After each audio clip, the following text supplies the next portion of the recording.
Guys, Billy from Serve Steer Score here, and today I'll be giving my thoughts and opinions on Week 1 of the round of the 16 first leg from the Champions League.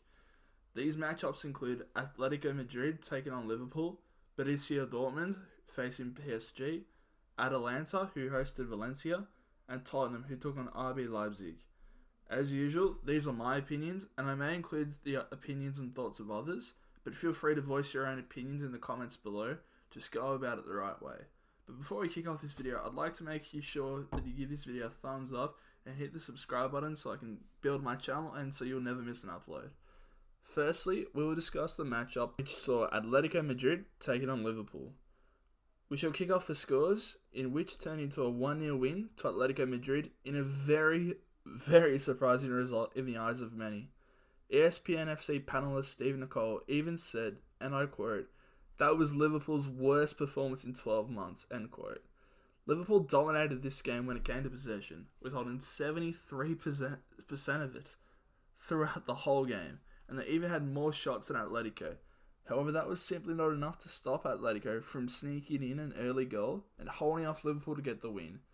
In addition to dominating possession, Liverpool had about 450 more passes than Atletico, which is just insane in a Champions League match. This stage of the tournament, to have a team hold that much of possession and that much of a passing differential. The only goal in this match came in the 4th minute mark and was scored by Madrid midfielder Saul Niguez. This win continues Atletico's unbeaten run at home in their last 13 Champions League matches, which they won 9. Jurgen Klopp also continues his bad run against Spanish teams, as he's currently winless in the Champions League whilst coaching against Spanish teams. The man of the match for me would probably have to be the goal scorer, Saul Niguez.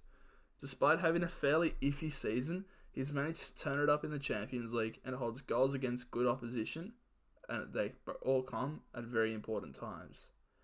Next, we have Borussia Dortmund, who took on PSG in what was a fairly close and competitive match. However, it was the home team, Dortmund, that came out of the match with the win and the points. Going into halftime, the scores were level, and it was a close matchup between the two European powerhouses. However, halfway through the second half, recent Dortmund signee Haaland just turned it up and took his team to another level. It started with a little touch over the goalkeeper's head in the 69th minute that got the ball rolling. 6 minutes later, however, PSG found a goal where Kylian Mbappe linked up perfectly with Neymar, first by dribbling through about 3 Dortmund defenders and then crossing it into the middle of the goals where Neymar put it away to make it 1-1 with 15 minutes left of play. Barely 2 minutes following this goal though, Dortmund prodigy Haaland sprung into action again, scoring an incredible goal from outside the box and sealing the game for Dortmund. This was something new for PSG's defense, as in their previous 6 games, they only conceded 2 goals. In this game, they also ended up scoring 2 goals just in the one match against Dortmund. My player of the match is obviously Erling Haaland, who put on a masterclass throughout the game and led a very good Dortmund side to victory over one of the best lineups that is featured in the Champions League. Haaland now becomes the first player to score for 2 different teams in one Champions League season, and has scored 10 goals in 7 matches. And ladies and gentlemen, he is only 19 years of age. Next, we had Atalanta, who hosted Valencia, and who, to be quite honest, demolished Valencia. Despite a lot of the stat lines being even, the one that mattered most rode 4-1 to Atalanta at the end of the game. And as one of my coaches always used to say, you can touch the ball, kick the ball, all you want, but it doesn't mean anything if the opponent's score is a bigger number than ours at the end of the game. As I predicted in my predictions video, Atalanta's game plan would just be attack and shoot, attack, shoot, attack, shoot, attack, shoot. And attack and shoot they certainly did, as they picked apart Valencia's defense.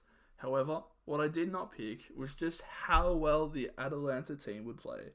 It was really just Atalanta's great counter-attack that led them to this win. Goals in this game for Atlanta went to Frula, Ilic, and Hadboa, who scored 2 goals. The lone goal scorer for Valencia was Cheryshev. With the next leg in a few weeks, it is going to be extremely challenging to progress any further for Valencia, as they'll next play host to Atlanta in front of their own packed crowd, which may provide some sort of comfort, but to have a 4-1 turnaround will be pretty impressive. My player of the match would have to be Hans Natterboer, who put on a great performance for Atlanta and really seemed to embrace the game plan of non-stop attack and non-stop movement, in addition to putting on those 2 goals for the team. Now, we move on to the final matchup of the week, which saw Tottenham host RB Leipzig in what was a close encounter. However, without Eriksen, Son and Kane, Tottenham struggled a bit in this match and simply didn't do enough. And they couldn't do much better than a team that would many say don't belong in the top 16 teams in Europe. Give credit where it's due though. Leipzig played phenomenally and played the right style of football that would lead them to defeating a team such as Tottenham. Additionally, Tottenham did really turn the game up in the last 20 minutes, which led to a few great opportunities, such as Lucas Moura's header that went over the crossbar. Leipzig ended up sliding a penalty in the back of the net in the 58th minute mark though, through Timo Werner, and that was all she wrote on this match, with no other goals scored throughout the 90 minutes. This puts Tottenham in a tough spot, as they now need to win the next match away, otherwise they're leaving the tournament early, which will be devastating for them, considering where they finished last year when they made the final. My player of the match will be Timo Werner, the lone goal scorer of the match, who obviously slotted the goal that put a lot of pressure on the Tottenham opposition. But now for the rematch in a few weeks, they're going to have even more pressure as they have to turn around this result, and not even Jose Mourinho seems pretty confident, as he said that at the moment Tottenham's a gun with no bullets. Now, for my player of the week, I'm going to give it to the 19-year-old sensation from Borussia Dortmund, Erling Haaland, who just put on a masterclass against PSG.